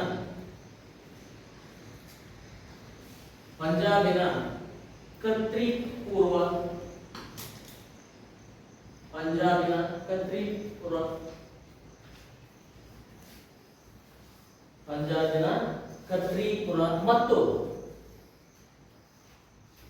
ರೋಹಿಲ್ಖಂಡ ರೋಹಿಲ್ ಖಂಡ ಅಂತ ಕರಿತೀವಿ. ಇಂತಹ ಗಡಿ ಭಾಗಗಳ ಮೇಲೆ ದಾಳಿಗಳನ್ನು ಮಾಡುವುದರ ಮೂಲಕವಾಗಿ ಏನ್ ಮಾಡ್ತಾನೆ, ಗಡಿ ಭಾಗದಲ್ಲಿ ಬರುವಂತಹ ಪ್ರಾಂತ್ಯಗಳನ್ನು ವಿಜಯಿಸುವುದರ ಮೂಲಕವಾಗಿ ಏನ್ ಮಾಡಿದ, ಸಮುದ್ರಗುಪ್ತ ಭಾರತದಲ್ಲಿ ಅನೇಕ ಯುದ್ಧಗಳನ್ನು ಮಾಡುವುದರ ಮೂಲಕವಾಗಿ ಭಾರತದ ನೆಪೋಲಿಯನ್ ಎಂಬ ಒಂದು ಹೆಗ್ಗಳಿಕೆಗೆ ಪಾತ್ರನಾಗುವುದರ ಮೂಲಕವಾಗಿ ವಿಸ್ತಾರವಾದಂತಹ ಗುಪ್ತ ಸಾಮ್ರಾಜ್ಯವನ್ನು ಯಾರು ಸ್ಥಾಪನೆ ಮಾಡ್ತಾರೆ, ಸಮುದ್ರಗುಪ್ತ ಸ್ಥಾಪಿಸುವುದರ ಮೂಲಕವಾಗಿ ಅವನ ಮಹತ್ವಾಕಾಂಕ್ಷೆಯಾದಂತಹ ಯಾವುದು, ಚಕ್ರವರ್ತಿ ಎಂಬ ಬಿರುದನ್ನು ಅಥವಾ ಎಂಬ ಹೆಸರನ್ನು ಕರೆಸಿಕೊಂಡ ಅಂತ ಹೇಳ್ತಾರೆ. ಹಾಗಾಗಿ ಇಷ್ಟೆಲ್ಲ ಬಿರುದುಗಳನ್ನು, ಇಷ್ಟೆಲ್ಲ ದಿಗ್ವಿಜಯಗಳನ್ನು ಪೂರ್ಣಗೊಳಿಸಿದಂತಹ ಸಮುದ್ರಗುಪ್ತ ಮುಂದೆ ಏನ್ ಮಾಡ್ತಾನೆ ಎನ್ನುವುದರ ಬಗ್ಗೆ ನಮಗೆ ಅಲಹಾಬಾದ್ ತಮ್ಮ ಶಾಸನ ವಿವರಿಸಿಕೊಂಡು ಏನ್ ಮಾಡ್ತಾನಪ್ಪ ಅಂದ್ರೆ, ಈ ದಿಗ್ವಿಜಯಗಳ ಸ್ಮರಣಾರ್ಥಕವಾಗಿ ಸಮುದ್ರಗುಪ್ತ ಭಾರತದಲ್ಲಿ ಅಶ್ವಮೇಧ ಯಾಗವನ್ನು ಪ್ರಾರಂಭಿಸ್ತಾನೆ. ಯಾವ ಯಾಗವನ್ನು ಪ್ರಾರಂಭಿಸಿಕೊಂಡು ಬರ್ತಾನೆ, ಅಶ್ವಮೇಧ ಯಾಗವನ್ನು ಪ್ರಾರಂಭಿಸಿಕೊಂಡು ಬರ್ತಾನೆ. ಪ್ರಾರಂಭಿಸುವುದರ ಮೂಲಕವಾಗಿ ಒಂದು ಬಿರುದನ್ನು ಪಡ್ಕೊಳ್ತಾನ, ಅಶ್ವಮೇಧ ಪರಾಕ್ರಮಿ ಅಂತೇಳಿ ಬಿರುದನ್ನು ಕೂಡ ಯಾರು ಪಡ್ಕೊಳ್ತಾನೆ, ಸಮುದ್ರಗುಪ್ತ ಪಡೆದುಕೊಂಡ ಅಂತೇಳಿ ನಮಗೆ ತಿಳಿಯುತ್ತೆ. ಅಷ್ಟೇ ಅಲ್ಲದೆ ಸಮುದ್ರಗುಪ್ತ ತನ್ನ ಆಡಳಿತದ ಅವಧಿಯಲ್ಲಿ ಕುದುರೆಗಳ ಚಿತ್ರಗಳನ್ನು ಒಳಗೊಂಡಂತಹ ಬಂಗಾರದ ನಾಣ್ಯಗಳನ್ನು ಮುದ್ರಿಸಿ ಚಲಾವಣೆಗೆ ತಂದ ಅಂತೇಳಿ ನಮಗೆ ತಿಳಿಯುತ್ತೆ. ಹಾಗಾಗಿಯೇ ಇವನ ಸಾಮ್ರಾಜ್ಯ ಎಲ್ಲಿಂದ ಎಲ್ಲಿಯವರೆಗೆ ವಿಸ್ತರಿಸಿದ್ದಪ್ಪ ಅಂದ್ರೆ, ಉತ್ತರದಲ್ಲಿ ಕಾಶ್ಮೀರದಿಂದ ದಕ್ಷಿಣದಲ್ಲಿ ತಮಿಳುನಾಡಿನವರೆಗೆ ಅಂತೇಳಿ ನಾವು ಕರೀತೀವಿ. ಹಾಗೆ ಪೂರ್ವದಲ್ಲಿ ಬಂಗಾಳದಿಂದ ಪಶ್ಚಿಮದಲ್ಲಿ ಪಂಜಾಬಿನವರೆಗೆ ಇವನ ಸಾಮ್ರಾಜ್ಯ ವಿಸ್ತರಿಸುವುದರ ಮೂಲಕವಾಗಿ ಭಾರತದಲ್ಲಿ ಮತ್ತೊಮ್ಮೆ ಮೌರ್ಯರ ಪತನಾನಂತರದಲ್ಲಿ ಏನ್ ಮಾಡ್ತಾರೆ, ಪ್ರಬಲ ರಾಜಕೀಯ ಶಕ್ತಿಯಾಗಿ ಬೆಳೆಯುವುದರ ಮೂಲಕವಾಗಿ ರಾಜಕೀಯ ಐಕ್ಯತೆಯನ್ನು ಸಾಧಿಸಿದ ಮನೆತನ ಇದಾಯಿತು ಅಂತೇಳಿ ನಮಗೆ ತಿಳಿಯುತ್ತೆ. ಕೇವಲ ಇವನೊಬ್ಬ ದಿಗ್ವಿಜಯಿ ಶಾಲಿಯಾಗದೆ ಮಹತ್ವಾಕಾಂಕ್ಷಿ ಆಡಳಿತಗಾರನಾಗದೆ ಇವನೊಬ್ಬ ಏನಾಗಿದ್ದಪ್ಪ ಅಂದ್ರೆ, ಪಂಡಿತನಾಗಿರ್ತಾನೆ, ಕವಿಯಾಗಿರ್ತಾನೆ, ಹಾಗೆ ಸಂಗೀತಗಾರನಾಗಿದ್ದ ಮತ್ತು ಕಲಾ ಪೋಷಕನಾಗಿ ಪ್ರಾಮುಖ್ಯತೆಯನ್ನು ಪಡೆದುಕೊಳ್ಳುವುದರ ಮೂಲಕವಾಗಿ ಇವನು ಕವಿರಾಜ ಎಂಬ ಬಿರುದನ್ನು ಕೂಡ ಪಡ್ಕೊಂಡು, ಯಾವ ಬಿರುದನ್ನು ಪಡ್ಕೊಳ್ತಾನೆ, ಕವಿ ರಾಜ ಎಂಬ ಬಿರುದನ್ನು ಕೂಡ ಇಲ್ಲಿ ಪಡೆದುಕೊಳ್ಳುವುದರ ಮೂಲಕವಾಗಿ ಇವನು ಏನ್ ಮಾಡ್ತಾನೆ, ಉತ್ತಮವಾದಂತಹ ಏನ್ ಮಾಡಿದ, ಇಲ್ಲಿ ಕಲಾ ಪೋಷಕನಾಗಿ ಅನೇಕ ಕ್ಷೇತ್ರಗಳ ಬೆಳವಣಿಗೆಗೆ ಆದ್ಯತೆಯನ್ನು ನೀಡಿದ ಅಂತ ಹೇಳಿ ಕರೆಯುತ್ತೆ. ಆದ್ದರಿಂದಲೇ ಹರಿಶೇನ ಎನ್ನುವಂತವನು ಇವನ ಆಸ್ಥಾನದ ಶ್ರೇಷ್ಠ ವಿದ್ವಾಂಸನಾಗಿರ್ತಾನೆ ಹಾಗೂ ಆಸ್ಥಾನದ ಕವಿಯಾಗಿಯೂ ಕೂಡ ಪ್ರಾಮುಖ್ಯತೆಯನ್ನು ಪಡೆದುಕೊಂಡಿದ್ದ ಅಂತ ಹೇಳಿ ಕರೆಯುತ್ತೆ. ಈ ರೀತಿಯಾಗಿ ಸಮುದ್ರಗುಪ್ತ ಏನ್ ಮಾಡಿದ, ತನ್ನ 40 ವರ್ಷಗಳ ಅವಧಿಯಲ್ಲಿ ವಿಸ್ತಾರವಾದಂತಹ ಗುಪ್ತ ಸಾಮ್ರಾಜ್ಯವನ್ನು ಸ್ಥಾಪಿಸಿ ಉತ್ತಮವಾದಂತಹ ಆಡಳಿತವನ್ನು ನೀಡಿದಂತಹ ಖ್ಯಾತಿ ಯಾರಿಗೆ ಸಲ್ಲುತ್ತೆ, ಸಮುದ್ರಗುಪ್ತನಿಗೆ ಸಲ್ಲುತ್ತೆ. ಇದಿಷ್ಟು ಸಮುದ್ರಗುಪ್ತನ ಬಗ್ಗೆ ಮಾಹಿತಿ.